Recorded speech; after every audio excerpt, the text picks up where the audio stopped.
Evet, içeri girdiğimizde 42 metrekare bu şekilde kocaman bir açık mutfak salon alanı karşılıyor arkadaşlar bizi. Açık mutfak salon alanının hemen yanında bir genel kullanım tuvalet banyo mevcut. 7 metrekare bir tuvalet banyo alanımız var burada. Tuvalet banyodan sonra hemen sağ tarafımızda 12 metrekare bir yatak odamız var. Misafir odası, çocuk odası tarzında kullanılabilecek bir oda. Yine bunun tam karşısında yine 12 metrekare verandaya bakan 12 metrekare bir yatak odamız daha mevcut.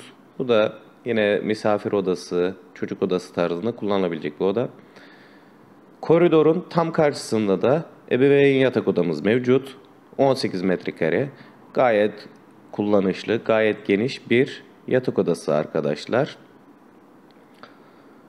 Bu yatak odasının hemen sağ tarafı giyinme odası tarzında dizayn edilmiş 9 metrekarelik bir elbise giyinme odası mevcut arkadaşlar. Hemen elbise giyinme odasının içinden de tuvalet banyo alanına geçiliyor. Ebeveyn tuvalet banyo alanına geçiliyor. 5 metrekarelikte ebeveyn tuvalet banyo alanı var arkadaşlar. Duş alanı, lavabo ve klozet alanı bu şekilde.